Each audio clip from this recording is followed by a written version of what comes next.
Halo teman-teman semua, perkenalkan, saya Sulusila Adilsyah dari jurusan Pendidikan Guru Pendidikan Anak Usia Dini, Fakultas Ilmu Pendidikan, Universitas Negeri Jakarta tahun 2020.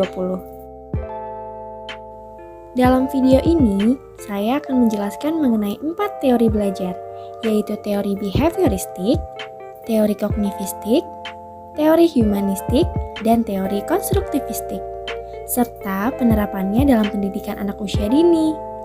Tanpa menunggu lebih lama lagi, yuk disimak penjelasannya. Pertama, ada teori belajar behavioristik. Teori behavioristik merupakan teori belajar yang menekankan pada perubahan tingkah laku sebagai akibat dari interaksi antara stimulus dan respon. Menurut teori ini, hal penting dalam belajar adalah input yang berupa stimulus dan output yang berupa respon. Stimulus adalah apa saja yang diberikan guru kepada peserta didik, sedangkan respon yaitu berupa reaksi atau tanggapan peserta didik terhadap stimulus yang diberikan. Kemudian, kira-kira bagaimana ya penerapan teori behavioristik dalam pendidikan anak usia dini? Penerapan pertama, yaitu pendidik diharapkan mengajak anak untuk mengutamakan kebiasaan mengenal diri. Hal ini ditujukan agar anak memahami kebutuhan dirinya untuk kemudian bisa menimbulkan self-reinforcement atau penguatan diri sendiri terhadap perubahan tingkah laku yang baik akibat dari adanya stimulus yang diberikan. Penerapan kedua, yaitu dengan mengutamakan pengaruh lingkungan dalam proses pembelajaran. Oleh karena itu, penggunaan metode modeling atau peragaan sikap dan tingkah laku yang baik dari pendidik maupun orang dewasa di sekitar anak sangat dibutuhkan. Hal ini guna memberikan exposure atau pemaparan yang kemudian akan ditiru oleh anak. Penerapan ketiga yaitu, dalam setiap pembelajaran harus diseimbangkan antara pemberian rewards and punishment atau pemberian hadiah dan hukuman. Hal ini dilakukan untuk mengontrol tingkah laku anak. Ketika anak menunjukkan sikap yang baik atau berhasil dalam menyelesaikan suatu tugas, pendidik diharapkan memberi hadiah sebagai penguatan agar anak merasa senang dan terus mengulangi perilaku baik tersebut. Sebaliknya, ketika anak menunjukkan sikap yang tidak baik, pendidik memberikan hukuman agar anak tidak kembali mengulangi perilaku tersebut. Teori belajar kedua yaitu teori kognitistik. Teori kognitistik merupakan teori belajar yang mementingkan proses belajar daripada hasil belajarnya. Teori ini berpandangan bahwa belajar merupakan suatu proses internal yang mencangkup ingatan, retensi, pengolahan informasi, emosi, dan aspek-aspek kejiwaan lainnya.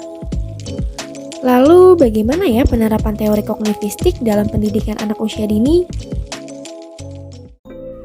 Pertama, dengan mengutamakan peran anak dalam berinisiatif dan keterlibatan aktif dalam kegiatan belajar, di mana anak didorong untuk menentukan sendiri pengetahuan melalui interaksi spontan dengan lingkungannya.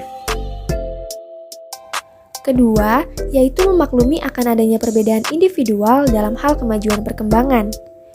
Teori kognitif mengasumsikan bahwa seluruh peserta didik melewati tahapan perkembangan yang sama, namun dibutuhkan waktu yang berbeda-beda untuk para peserta didik dalam mencapai setiap tahap perkembangan tersebut.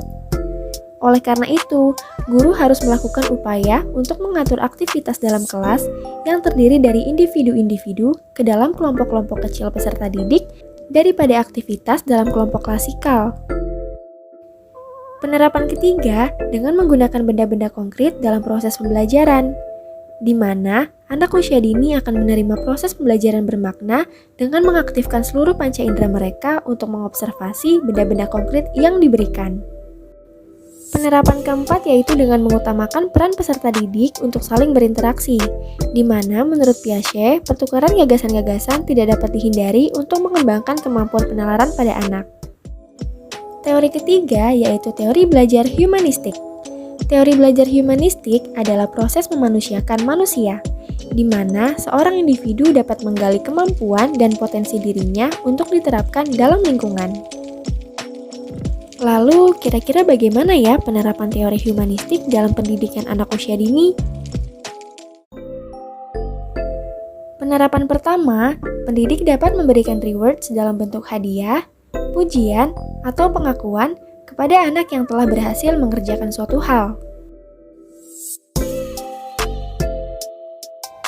Kedua, anak perlu dihindarkan dari tekanan lingkungan, sehingga mereka akan merasa aman untuk belajar lebih mudah dan lebih bermakna. Dan yang ketiga, pendidik harus dapat memfasilitasi anak dengan berbagai sumber dan media belajar yang mendukung pengembangan potensi dalam diri anak. Teori belajar keempat yaitu teori konstruktivistik. Teori belajar konstruktivistik adalah teori yang menerangkan tentang bagaimana cara manusia belajar. Menurut teori ini, belajar adalah proses menyusun struktur pemahaman atau pengetahuan dengan cara mengaitkan dan menyelaraskan fenomena atau ide, kegiatan, atau pengetahuan baru ke dalam struktur pengetahuan yang telah dimiliki sebelumnya. Kemudian, penerapan teori konstruktivistik dalam pendidikan anak usia dini yang pertama yaitu pembelajaran harus berpusat pada anak atau student-centered. Artinya, anak diberi kebebasan dan kesempatan yang luas untuk aktif secara fisik maupun mental. Hal ini bertujuan untuk menumbuhkan kemandirian anak dengan menyediakan kesempatan pada mereka dalam mengambil keputusan dan bertindak. Penerapan kedua, yaitu pendidik harus berperan sebagai fasilitator.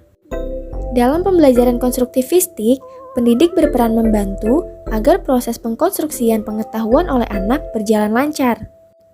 Pendidik tidak mentransferkan pengetahuan yang telah dimilikinya, melainkan membantu anak untuk membentuk pengetahuannya sendiri, membimbing anak dalam mengeksplorasi dunianya, serta menjadikan lingkungan sebagai sumber pengetahuan bagi anak. Dan penerapan yang ketiga, yaitu menghadirkan sarana pembelajaran yang menekankan pada aktivitas anak dalam mengkonstruksi pengetahuannya sendiri.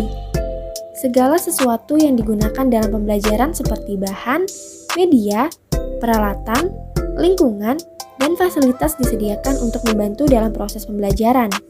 Penggunaan bahan dari barang bekas disarankan dalam pelajaran ini, agar dapat membangun pengetahuan dan kreativitas anak. Nah, itu dia tadi teman-teman, penjelasan mengenai 4 teori belajar serta penerapannya dalam pendidikan anak usia dini. Semoga bermanfaat dan sampai jumpa!